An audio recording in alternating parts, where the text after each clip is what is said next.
क्योंकि जब हम प्राइवेट फैमिली है who have taken this initiative to celebrate this very important day, World Diabetes Day, which is celebrated every year on 14 November with a theme.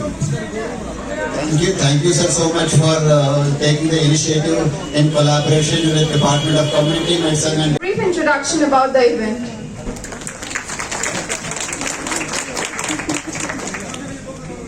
At the level of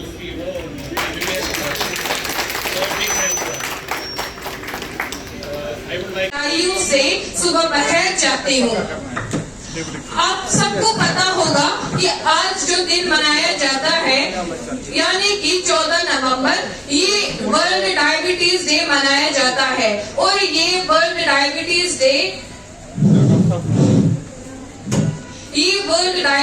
day international diabetes federation और world health organisation की वजह से launch किया गया था।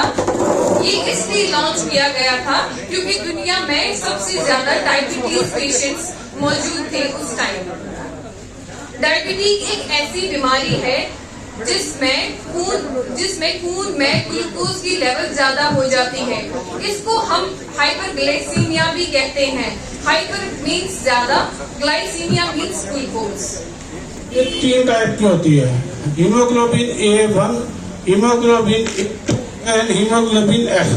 जो A1 है ये कार्बोहाइड्रेट के साथ बॉन्ड होती है जिसे HbA1c बोलते हैं।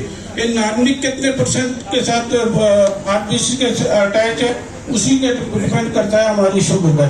जो हमारी नॉर्मल वैल्यू होती है वो 4.1 से 5.7 तक। जब भी इससे इंक्रीज हो उससे डायबिटीज।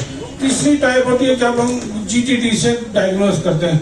GTD में हम पेशेंट्स को 100 या 75 ग्राम ग्लूकोज देते हैं। डिपार्टमेंट ऑफ कम्युनिटी मेडिसिन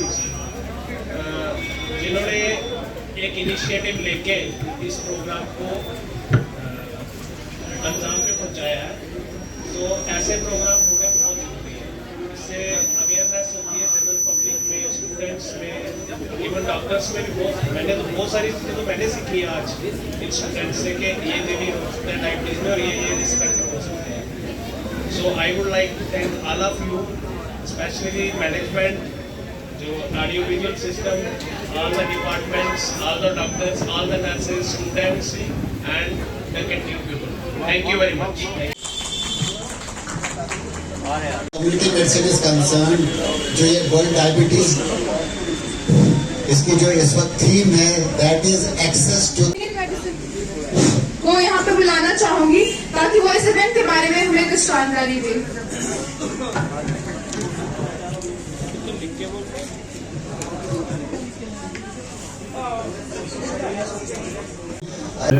जिसमें लोगों को शुगर के बारे में, डायबिटीज के बारे में किया गया कि शुगर होती कैसी है, उसको सिम्टम्स क्या हैं, उसके क्या सिम्टम होते हैं, क्या क्या लक्षण होते हैं शुगर के, और कैसे उसको ट्रीट करना है और कैसे उसको प्रिवेंट करना है। ये हमने पूरा एक छोटा सा फंक्शन रखा था जिसमें ये पब्लिक को अवेयर किया जाए, पब्लिक को इनके पता चले कि डायबिटीज कब होने के जो उनके अपने ब्लड शुगर टेस्ट कब करवाने और कौन कौन से टेस्ट करवाने हैं। इसके लिए पब्लिक को अवेयरनेस के लिए हमने एक फंक्शन छोटा सा रखा था पब्लिक को अवेयर। और इसके साथ में हमने कुछ ब्लड शुगर फास्टिंग में फ्री में हम हर एक का जो भी इधर आए थे उनकी स्क्रीनिंग की, डायबिटीज की स्क्रीनिंग की। तो आज के दिन लोगों को क्या मैसेज देंगे कि ऐसी बीमारी को रोकने के लिए किन किन चीज़ों का परहेज करना है? सबसे पहले इसमें जो ऐसी, पहले तो किसी को ऐसी बीमारी, पहले इसमें यह है कि आपको पहले डिटेक्ट करना है कि शुगर हुई है कि नहीं। उसके लिए आपको 2 किस्म के ब्लड टेस्ट करने हैं।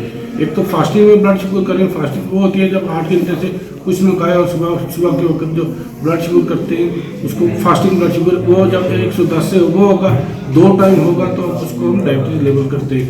उसके बाद दूसरे नंबर पे एक होता है ग्लाइकोसाइलेटेड हीमोग्लोबिन, जो 3 महीने का शुगर बताती है, वो 5.7 से कम होनी चाहिए। तीसरे नंबर पे होती है एक जिनमें शुगर होने की वजह से जो वेट गेन है या ओबीस है जिनमें शुगर होने के चांस है, उनमें ग्लूकोज टॉलरेंस टेस्ट करते हैं। इसमें 75 ग्लूकोज देख के उसके बाद शुगर डायग्नोज करते हैं। उसमें शुगर 200 से ऊपर होनी चाहिए तब। उसके बाद इसमें शुगर हो गई, इसमें 2 किस्म के होते हैं। एक कुछ चीज़ें होती है जिनको हम प्रिवेंट नहीं कर सकते, जैसे अगर किसी के खानदान में किसी को शुगर है वो हमसे कंट्रोल नहीं हो सकता, या जो प्रेगनेंसी में जो शुगर आती है वो हमें कंट्रोल नहीं हो सकती, या कुछ प्री डायबिटिक कंडीशन होती है वो हमें कंट्रोल ये। लेकिन कुछ चीज़ें जो कंट्रोल होती है, एक होता है सेडेंटरी लाइफस्टाइल। सेडेंटरी लाइफस्टाइल वो है जो आदमी ज़्यादा चलते नहीं है, ज़्यादा गाड़ियों में सफ़र करते हैं, ज़्यादा बैठे रहते हैं, खाना उनका नॉर्मल रहता है लेकिन इसको खाने को यूज़ नहीं करते। उसमें यह है कि एटलीस्ट 30 मिनट्स ब्रिस्क वॉक होना चाहिए सुबह के वक्त, जिसकी वजह से उनका ये लाइफस्टाइल थोड़ा सा मॉडिफाई हो।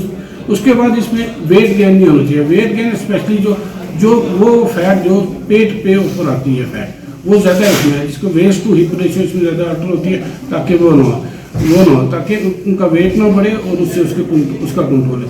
फिर उसके बाद स्मोकिंग बोलते हैं कि इसमें 40% ज़्यादा चांस हो जाते हैं डायबिटीज़ को। जो स्मोकिंग है, स्मोकिंग को छोड़नी, अल्कोहल यूज़ को छोड़ना, और जिसमें हाइपरटेंशन है, ब्लड प्रेशर है, ब्लड प्रेशर को कंट्रोल करना, इन चीज़ों को कंट्रोल करेंगे तो इसके साथ शुगर के कम होने के चांस हैं।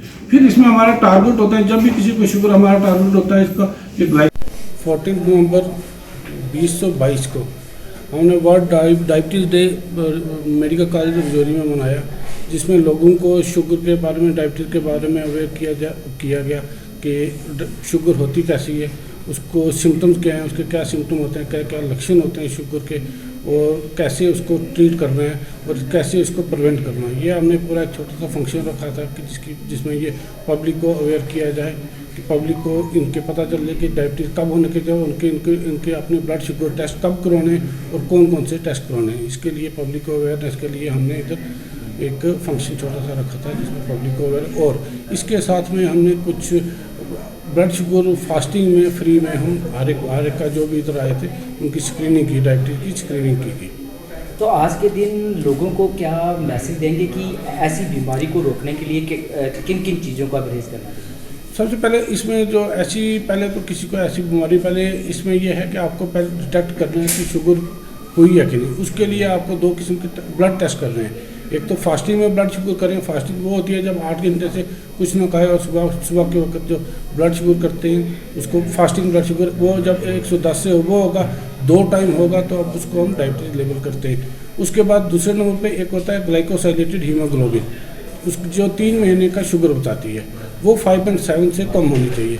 तीसरे नंबर पे होती है एक जिनमें शुगर होने के जैसे जो वेट गेन है या ओबीस है, जिनमें शुगर होने के चांस है, उनमें हम ग्लूकोज टॉलरेंस टेस्ट करते हैं, जिसमें 75 ग्लूकोज देख के उसके बाद शुगर डायग्नोज करते हैं। उसमें शुगर 200 से ऊपर होनी चाहिए तब शुगर। उसके बाद जिसमें शुगर हो गई, इसमें 2 किस्म के होते हैं। एक कुछ चीज़ें होती है जिनको हम प्रिवेंट नहीं कर सकते, जैसे अगर किसी के खानदान में किसी को शुगर है वो हमसे कंट्रोल नहीं हो सकता, या जो प्रेगनेंसी में जो शुगर आती है वो हमें कंट्रोल नहीं हो सकती, या कुछ प्री डायबिटिक कंडीशन होती है वो हमें कंट्रोल ये। लेकिन कुछ चीज़ें जो कंट्रोल होती है, एक होता है सेडेंटरी लाइफस्टाइल। सेडेंटरी लाइफस्टाइल वो है जो आदमी ज़्यादा चलते नहीं है, ज़्यादा गाड़ियों में सफ़र करते हैं, ज़्यादा बैठे रहते हैं, खाना उनका नॉर्मल रहता है लेकिन इसको खाने को यूज़ नहीं करते। उसमें यह है कि एटलीस्ट 30 मिनट्स ब्रिस्क वॉक होना चाहिए सुबह के वक्त, जिसकी वजह से उनका ये लाइफस्टाइल थोड़ा सा मॉडिफाई हो। उसके बाद इसमें वेट गेन नहीं होना चाहिए। वेट गेन स्पेशली जो वो फैट जो पेट पे ऊपर आती है फैट, वो ज़्यादा इसमें है, जिसको वेस्ट टू हिप रेशियो इसमें ज़्यादा अल्टर होती है, ताकि वो ना हो ताकि उनका वेट ना बढ़े और उससे उसका कंट्रोल है। फिर उसके बाद स्मोकिंग बोलते हैं कि इसमें 40% ज़्यादा चांस हो जाते हैं डायबिटीज़ को। जो स्मोकिंग है, स्मोकिंग को छोड़नी, अल्कोहल यूज़ को छोड़ना, और जिसमें हाइपरटेंशन है, ब्लड प्रेशर है, ब्लड प्रेशर को कंट्रोल करना, इन चीज़ों को कंट्रोल करेंगे तो इसके साथ शुगर के कम होने के चांस हैं।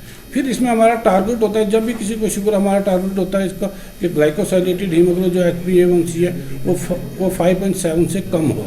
अगर 5.7 से बिना किसी मेडिसिन से, बिना एक्सरसाइज से कंट्रोल हो जाते हैं, तब ये डायबिटीज हम बोलते हैं ये कंट्रोल हो गई है। एटलीस्ट 1 साल तक उसकी 5.7 से कम रहनी चाहिए।